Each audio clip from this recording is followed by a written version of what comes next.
नमस्कार प्यारे दोस्तों। हर घर पाठशाला में आपका फिर से स्वागत है।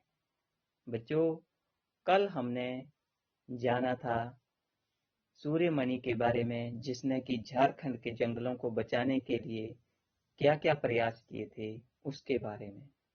आज इसी से संबंधित एक और कहानी लेकर हम हाजिर हैं, जो कि उड़ीसा की रहने वाली एक 10वीं कक्षा की छात्रा है, सिकिया।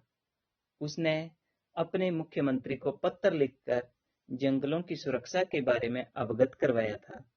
उसके बारे में जानेंगे और साथ में जानेंगे कि मिजोरम के लोग किस तरह से जंगलों पर निर्भर हैं और किस तरह से वो अपना जीवन यापन जो है वो जंगलों से ही करते हैं।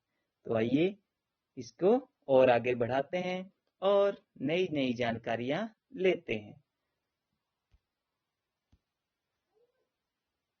बच्चों, कल आपने पढ़ा कि किसके जंगल, यानी कि झारखंड की एक बेटी है सूर्यमणि, उसके बारे में आपने जाना कि किस तरह से उसने अपने जंगलों को बचाने के लिए अथाक प्रयास किए थे और उसके प्रयासों से जो है वो झारखंड के जंगल जो है वो आज सुरक्षित हैं।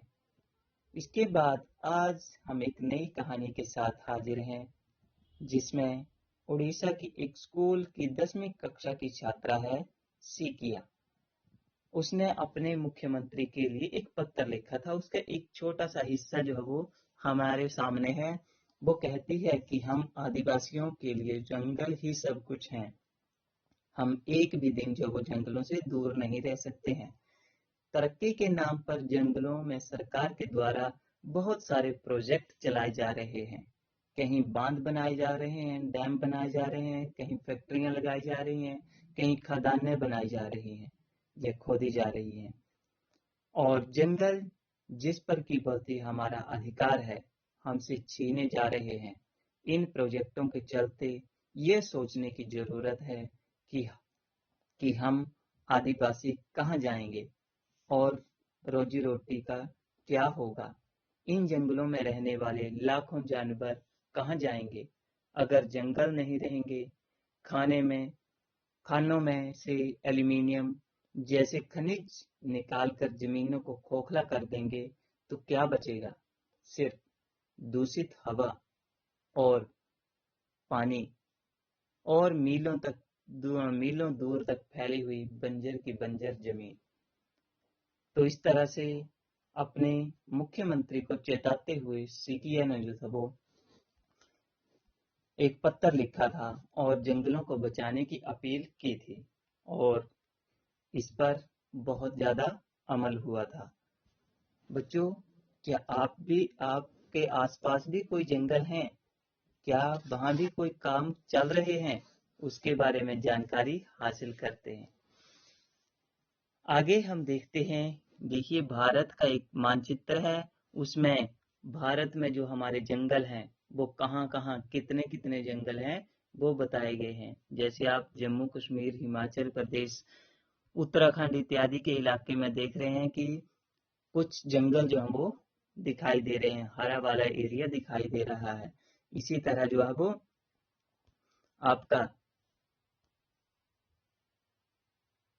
इसी तरह आपके और एरिया जो हैं वो भी दिखाई दे रहे हैं। जैसे कि आपका असम, अरुणाचल, नागालैंड, मणिपुर, मिजोरम, झारखंड, पश्चिम बंगाल इत्यादि के एरिया जो हैं वो दिखाई दे रहे हैं। मध्य भारत में भी कुछ एक जंगल हैं। छत्तीसगढ़, उड़ीसा में, कर्नाटका, केरला इत्यादि में कुछ जंगल जो हैं वो दिखाई दे रहे हैं। मगर अभी भी ये पूरे भारत की इतनी बड़ी आबादी की ऑक्सीजन को पूरा करने के लिए बहुत ही कम है बच्चों। जैसे कि आज की स्थिति हमारे सामने है कि हमारे बहुत सारे कोविड पेशेंट के लिए जो है वो ऑक्सीजन की कमी महसूस हो रही है। ऑक्सीजन न मिलने के कारण जो है वो उनका दमा फूल रहा है, दम फूल रहा है और उनकी जानें जा रही हैं। तो बच्चों, आगे हम देखते हैं कि मिजोरम में जो है वो खेती की लॉटरी, यानी कि मिजोरम जो है वो वहाँ पर बहुत अच्छे जंगल जो है वो मौजूद हैं। झारखंड के जंगलों के बारे में तो आपने सूर्यमणि की कहानी को पढ़ लिया। अब आप मिजोरम राज्य के पहाड़ों पर कैसे जंगल होते हैं और वहाँ के लोग कैसे रहते हैं, कैसे खेती करते हैं, उसके बारे में जानते हैं। यहाँ पर जो है वो मिजोरम में झूम की खेती की जाती है।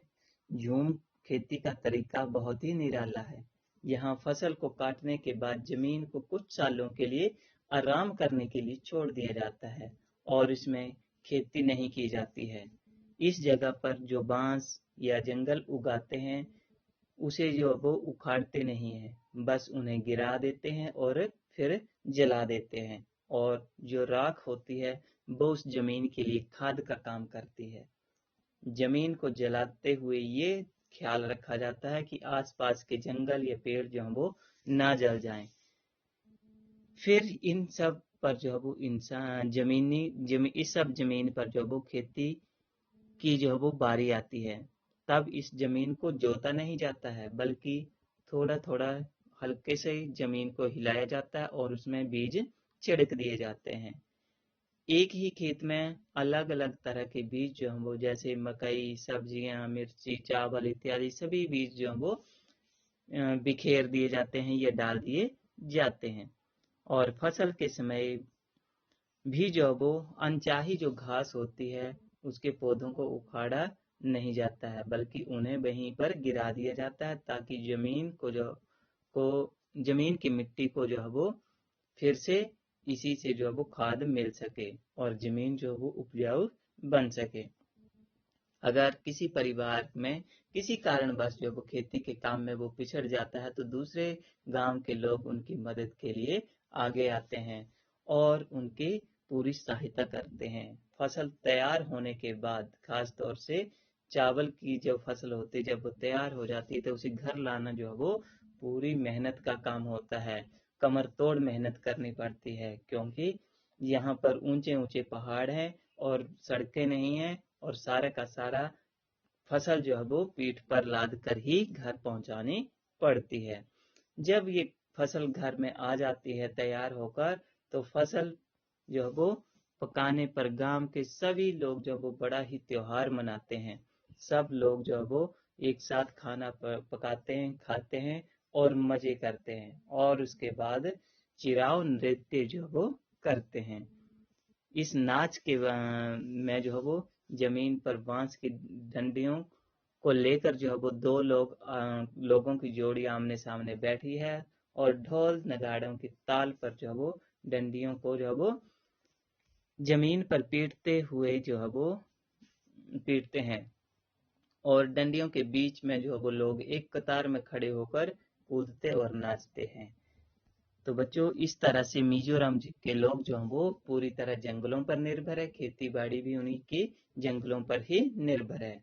मिजोरम में लगभग 3/4 लोग जो वो जंगलों से जुड़े हुए हैं, और मुश्किल जीवन जीते हुए भी लगभग सभी बच्चे जो हैं वो स्कूल जाते हैं। जैसे कि आप इस चित्र में देख रहे हैं कि बच्चे किस तरह से स्कूल जाते हुए मस्ती करते हुए जा रहे हैं। साथ में वो पत्तों की सीटियां भी बजाते हैं, बनाते हैं।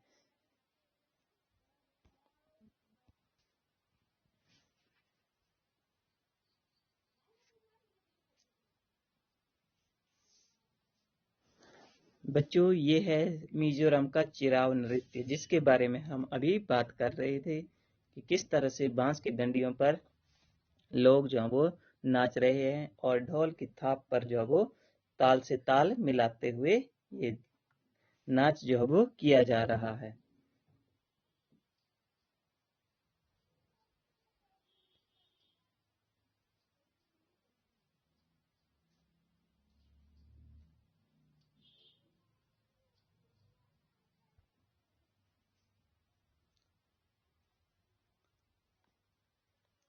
वीडियो देखने के लिए आपका धन्यवाद। आशा है कि आपको वीडियो पसंद आया होगा।